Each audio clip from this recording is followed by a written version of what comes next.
talk about Sheehan, not the scene, now. Yeah.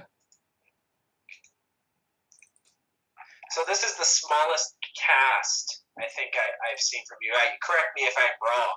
No, I had the two character play with the Mel Hardenberger character. Remember? What was the title? That was the. Let me go back here. I forget my own plays. That was A Woman of No Consequence. Oh, right. Yes. Okay. This one is Danny Wagner, then Olivette and Charlotte, and then basically Shinzen Zion's surrogate, fictional surrogate.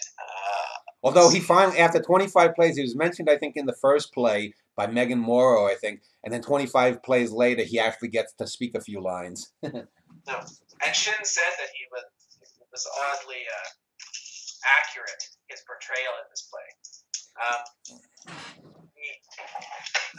The thing too with this one is Charlotte explores her progeny, where eventually it was revealed that Danny did actually sire a child.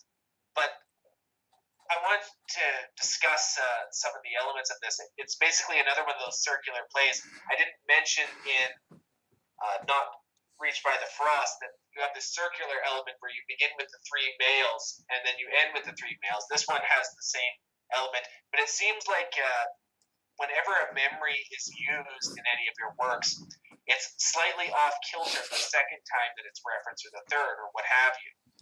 This is the same here, where some dialogue is changed. I can recall that used in Theodore too, where you have the funeral scene and then you have the reveal of Theodore at the end of the play. Well, I've done that a number of times in plays, but that also goes back to the big novel. I mean, the whole bit in lit section, the 900 plus thousand words. Yeah, I was thinking that where what's his name, the actor. Yeah, and also the Tony Luft scenes at Christmas. And there's that scene in the whole bit of lit chapter where there's a whole hallway full of bits walking this way and that way. You know, we end up with dozens of Bit von Reingels walking around Dennis Hopper's floor, and in a sense, I go back to the well. One of the plays you haven't read yet, the Maydeen character, I do that. I have scenes where we get like 7 scenes, and the scene 1 ends, maybe at 10 minutes. Then we get that 10 minutes replayed with another 4 minutes, and then we get the 14 minutes with another 4 minutes, and we get a revelation of what she went through when her brother died. And so you'll see that throughout these plays. That's a way to play with time, to play with what people remember. And it goes back, it's a much more complex and much more compelling thing than simply, say, Waiting for Godot, which basically there's only a slight difference between the first and second halves. So speak a little bit about this. Did you initially start off with the idea of Shin being the child, and then you developed it? Because I recall you giving me the initial idea of something around using Shin as perhaps the child that you found out was in Singapore, and him contacting you out of nowhere. No, I never had. I don't recall ever saying that to you. I've never even spoken to Shin. I've only heard his voice, that one little poem recording of the But I know your initial idea was for something along the lines of finding out that someone on the E-list was your child. And oh no, you're thinking of a play that I'm going to do. That's a play that I'm going to do called Landon, where this boy that my mother used to babysit in the late 90s, early O's, contacted me, and I find out that his Oma is my mom. The woman he thought was related to him turns out to be my mother before she died. And so you may be mixing those two up. But no, I always had the idea, because this is, again, based on an incident that happened decades ago, about 3 years before I met Jessica, when my natural brother got married. Me and this one girl, my father, who had some money, he was he owned an insurance company, or was an executive, whatever the hell he did. And so he put everyone up at this hotel the night before the wedding of my natural brother. And there were about I don't know, 7 or 8 girls that stayed in this one big sort of dorm-like room, and then the boys stayed there. And since I don't drink, the rest of them went out having, the bachelor party and whatnot. And I said, yeah, okay, I'm just going to go to sleep, read a little bit or whatnot.